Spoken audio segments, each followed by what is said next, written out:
Hello नमस्कार आदाब सत श्री अकाल। तो आज की वीडियो में हम लोग बात करने वाले हैं cost and management accounting part 2 जो सीयू बीकॉम सेमेस्टर 4 का एक सब्जेक्ट, जिसमें हम लोग को 4 सब्जेक्ट पढ़ना है। इसमें से cost and management accounting part 2, taxation part 1, entrepreneurship development and business ethics और माइक्रो इकोनॉमिक्स और इंडियन इकोनॉमिक्स। ये 4 टॉपिक हम लोग को पढ़ना है, जिसमें हम लोग आज cost and management accounting part 2 के बारे में फर्स्ट चैप्टर के बारे में डिस्कस करने वाले हैं। तो फर्स्ट चैप्टर हम लोग जो डिस्कस कर रहे हैं वो चैप्टर है सीवीपी एनालिसिस और मार्जिनल कॉस्टिंग, जिससे हम लोगों का 20 मार्क्स का क्वेश्चन मोस्ट प्रोबेबली चांस है कि रहेगा। इसमें से एक क्वेश्चन 15 मार्क्स का रह सकता है और दूसरा क्वेश्चन 5 मार्क्स का रह सकता है। तो बात करते हैं कि पहले की मार्जिनल कॉस्टिंग होता क्या है। तो मार्जिनल कॉस्टिंग क्या है? तो marginal costing is a technique. Marginal costing क्या है? टेक्निक है ऑफ कॉस्टिंग। किसका? कॉस्टिंग का या फिर कॉस्ट अकाउंटिंग का एक टेक्निक है marginal costing that helps the business, जो बिजनेस को हेल्प करता है। किस चीज में हेल्प करता है? टू फाइंड आउट करने में। क्या चीज फाइंड आउट करने में? कॉस्ट इनकर्ड ऑन, खर्चा हुआ है कहां? Manufacturing additional unit of a product और सर्विस। एक कोई भी प्रोडक्ट या कोई भी सर्विस का एक एक्स्ट्रा यूनिट बनाने में जितना एक्स्ट्रा कॉस्ट आता है उसी को हम लोग मार्जिनल कॉस्टिंग कहते हैं। किसी भी प्रोडक्ट या सर्विस का एक एडिशनल यूनिट या एक एक्स्ट्रा यूनिट बनाने में जितना एक्स्ट्रा कॉस्ट लगता है उसी को हम लोग क्या बोलते हैं? मार्जिनल कॉस्टिंग बोलते हैं। तो ये तो हो गया मार्जिनल कॉस्टिंग क्या होता है, उसका इंट्रोडक्शन। हम लोग को यहाँ पे क्या स्टेटमेंट बनाना होगा और बहुत सारा मतलब यहाँ पे फॉर्मूला है जो भी हम बताने वाले हैं, उसका मतलब वैल्यू फाइंड आउट करना होगा हम लोग को इस चैप्टर में। इसी से क्वेश्चन रहेगा। Statement of marginal costing. Statement of marginal costing में क्या है? पहले सेल्स से हम लोग क्या घटाएंगे? Variable cost. तो जितना भी सेल हुआ रहता है उससे क्या घटाया जाएगा? Variable cost. वेरिएबल कॉस्ट का मतलब क्या हो गया? एक ऐसा कॉस्ट जो आउटपुट के साथ, आउटपुट का इंक्रीज होने से बढ़ता है और आउटपुट का डिक्रीज होने से क्या होता है? घटता है। इसमें क्या क्या हो सकता है वेरिएबल कॉस्ट में? तो वेरिएबल कॉस्ट में अपना direct material, direct labour, overhead, ये सब कॉस्ट क्या हो सकता है? आ सकता है। ये सब वेरिएबल कॉस्ट है जो आउटपुट का बढ़ने से बढ़ता है और आउटपुट का घटने से घटता है। तो सेल्स में से अगर हम वेरिएबल कॉस्ट माइनस करें तो हम लोग को क्या आता है? कंट्रीब्यूशन। फिर कंट्रीब्यूशन से फिक्स्ड कॉस्ट। फिक्स्ड कॉस्ट मतलब क्या हो गया? जो हमेशा क्या रहेगा? कांस्टेंट रहेगा। इसको वॉल्यूम ऑफ आउटपुट से कोई मतलब लेना देना नहीं होता है। जैसे रेंट हो गया या फिर सुपरवाइजर का सैलरी हो गया, चाहे हम 10 पीस सामान बनाए चाहे 1 लाख पीस बनाए, जो फैक्ट्री का रेंट है वो रेंट देना ही पड़ेगा, जो सुपरवाइजर का सैलरी है वो उतना ही देना पड़ेगा। वो वॉल्यूम ऑफ आउटपुट पे डिपेंड नहीं करता, वो हमेशा क्या रहता है? कांस्टेंट रहता है। तो जब कंट्रीब्यूशन से हम लोग फिक्स्ड कॉस्ट को माइनस करेंगे तो या तो प्रॉफिट आ सकता है या तो लॉस आ सकता है। तो ये था मेरा स्टेटमेंट ऑफ मार्जिनल कॉस्टिंग। यही छोटा सा फॉर्मेट है कि पहले सेल्स होगा वेरिएबल कॉस्ट, तो सेल्स से हम लोग वेरिएबल कॉस्ट माइनस करेंगे तो क्या आ जाएगा? कंट्रीब्यूशन। और कंट्रीब्यूशन से जब फिक्स्ड कॉस्ट माइनस करेंगे तो क्या आ जाएगा? या तो प्रॉफिट आएगा या तो लॉस आएगा। अब हम लोग बात करते हैं जो फॉर्मूला है। टोटल 7 फॉर्मूला ही हम लिखाएंगे, उसी में से क्वेश्चन क्या रहता है? मेनली देखा गया है कि उसी में से क्वेश्चन आता है। तो हम लोग बात करते हैं फॉर्मूला के बारे में। तो सबसे पहला जो फॉर्मूला है वो क्या है? प्रॉफिट वॉल्यूम रेशियो, या उसको क्या बोल सकते हैं? पीवी रेशियो बोलते हैं। ये सबसे इंपॉर्टेंट फॉर्मूला है क्योंकि इस फॉर्मूला का यूज हर क्वेश्चन को मतलब क्या जब हम लोग सॉल्यूशन करेंगे तो पढ़ने वाला है। तो प्रॉफिट वॉल्यूम रेशियो या पीवी रेशियो का फॉर्मूला क्या होता है? तो इसका फॉर्मूला 2 है जो अलग अलग जगह पे एप्लीकेबल हो सकता है, जो सम्स के अकॉर्डिंग डिपेंड करेगा। पहला जो फॉर्मूला इसका है contribution divide by sales into 100। Contribution किस तरह से निकलेगा? जो स्टेटमेंट में हम बताए थे, अगर हम लोग सेल्स से वेरिएबल कॉस्ट को माइनस कर देंगे तो क्या आ जाएगा? अपना कंट्रीब्यूशन। तो contribution divide by sales into 100 हो सकता है पीवी रेशियो का फॉर्मूला, या फिर change in profit divide by change in sales into 100। ये फॉर्मूला तभी अप्लाई होगा जब 2 साल का प्रॉफिट और 2 साल का सेल हम लोग को क्वेश्चन में दिया होगा। तो उस केस में हम लोग पीवी रेशियो इस तरह से निकालेंगे। कब निकालेंगे ऐसे? जब 2 साल का प्रॉफिट और 2 साल का सेल्स दिया जाएगा। तो हम लोग क्या करेंगे, ये फॉर्मूला यूज करेंगे, change in profit divide by change in sales into 100। तो ये तो हो गया अपना प्रॉफिट वॉल्यूम रेशियो का फॉर्मूला। सेकंड जो फॉर्मूला है वो किसका है, ब्रेक इवन पॉइंट, जिसको हम लोग क्या बोलते हैं, बीईपी। ब्रेक इवन पॉइंट मतलब क्या होता है, एक ऐसा पॉइंट जहां पे टोटल कॉस्ट और टोटल रेवेन्यू दोनों सेम होता है। एक ऐसा सिचुएशन जहां पे कोई प्रॉफिट भी नहीं होता और कोई लॉस भी नहीं होता है, there is no profit no loss. उस पॉइंट को हम लोग क्या बोलते हैं, ब्रेक इवन पॉइंट। शॉर्ट में बीईपी लिखकर भी क्वेश्चन में दिया जा सकता है।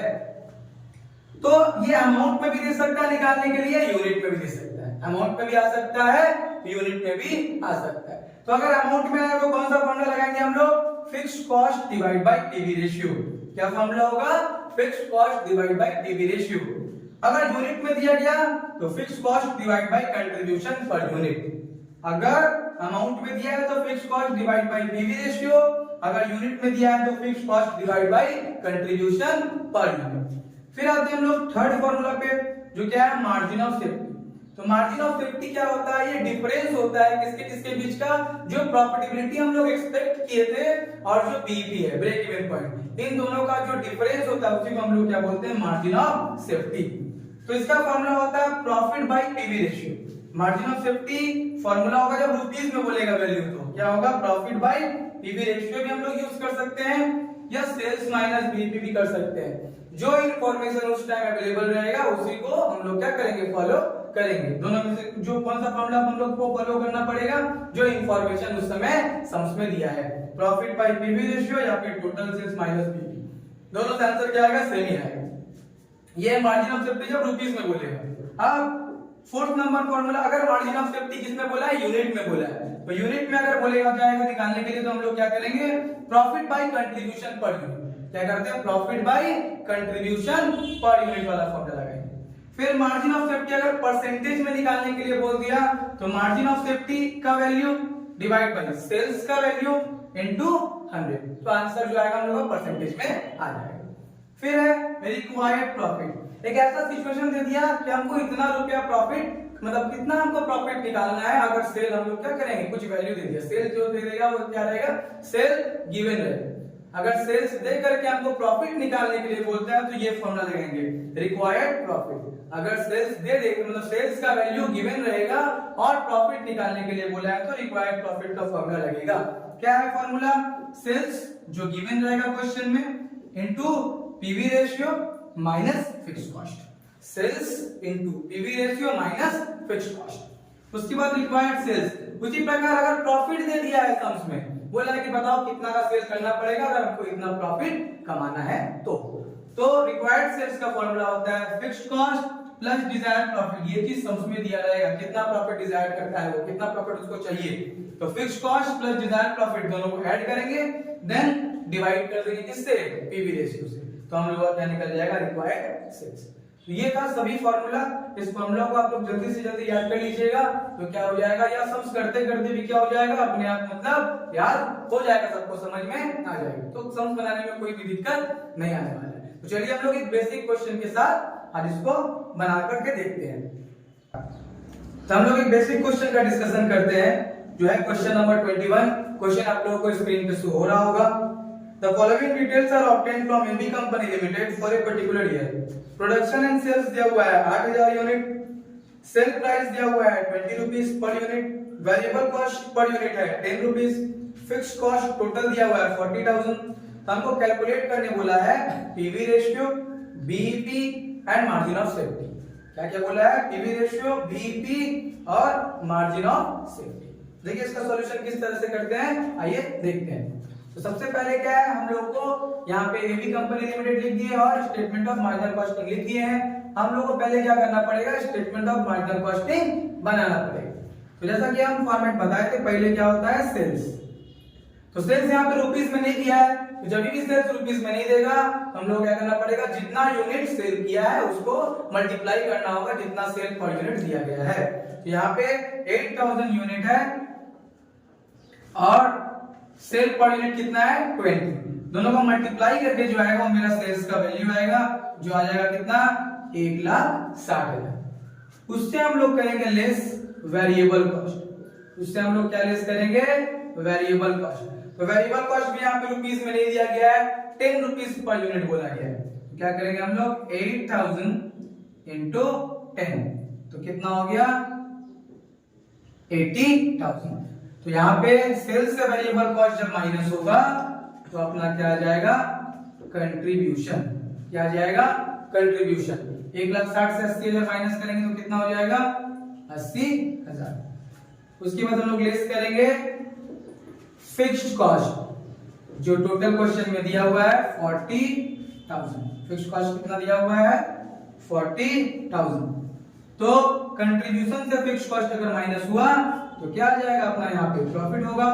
कितना रुपए का प्रॉफिट हो जाएगा 40,000 का प्रॉफिट हो जाएगा। तो इस तरह से हम लोग स्टेटमेंट ऑफ मार्जिनल कॉस्टिंग अपना प्रिपेयर कर लिए हैं। हम लोगों को जो क्वेश्चन में बोला था पीवी रेशियो निकालना है, बीईपी निकालना है और मार्जिन ऑफ सेफ्टी निकालना है। तो हम लोग अब निकालते हैं पीवी रेशियो। तो पीवी रेशियो का फॉर्मूला हम बोले थे, दो फॉर्मूला लिखाए थे, एक था कंट्रीब्यूशन बाय सेल्स इनटू 100 और एक था change in profit divide by change in sales into 100। तो जो सेकंड फॉर्मूला है वो तभी लगेगा जब 2 साल का प्रॉफिट और 2 साल का सेल्स दिया है। तो यहाँ पे 1 ही साल का सब इंफॉर्मेशन था, इसलिए फर्स्ट फॉर्मूला ही लगेगा हम लोग का, क्या contribution divide by sale into 100। तो कंट्रीब्यूशन हम लोग कितना आया है 80,000, सेल कितना रुपया है 1,60,000 इंटू 100।